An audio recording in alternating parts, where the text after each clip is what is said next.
Hi guys, আমি পায়েল। আজ তোমাদের সাথে শেয়ার করব আমাদের রথযাত্রা। তো রথযাত্রা উপলক্ষে ঠাকুরের অঙ্গরাগটা বাড়িতেই করলাম। তোমাদের কেমন লাগছে জানিও। এই ড্রেসগুলো ঠাকুরের জন্য আমি কিন্তু কিনে এনেছি, আমার তো খুব ভালো লেগেছে। তারপরে ভাবলাম এই রথের একটু মেকওভার করব, কিন্তু রথের ডেকোরেশনটা এত সুন্দর ছিল যে আর কিছু করতে মন হলো না।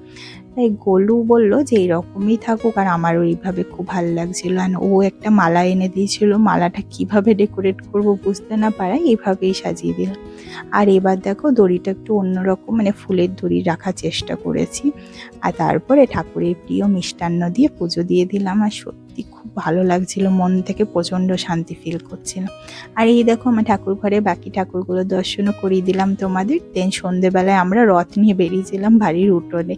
তো মাম্মাম কিন্তু খুবই খুশি, ওটা উঠোনে যে কতবার রথ ঘোরালো তার নাই ঠিক। আর এখানে ক্যান্ডো দিদিকে দেখতে পাচ্ছ, ও কিন্তু খুবই এক্সাইটেড ছিল, এক্সাইটমেন্টে জামা প্যান্ট অর্ধেক খুলেই ফেলেছে। দেন ওকে দিয়েও কিন্তু রথটা টানিয়ে নিলাম, আর কত সুন্দর টানছে দেখো। আর আমাদের রথ দেখতে কিন্তু অনেক দর্শক এসেছিল, এই দেখো। তারপরে দেখো আমরা একটু বেরিয়েছিলাম, রাস্তায় রথ অনেক যাচ্ছিল, আর অনেক রথের দড়িও আমরা কিন্তু টেনেছি।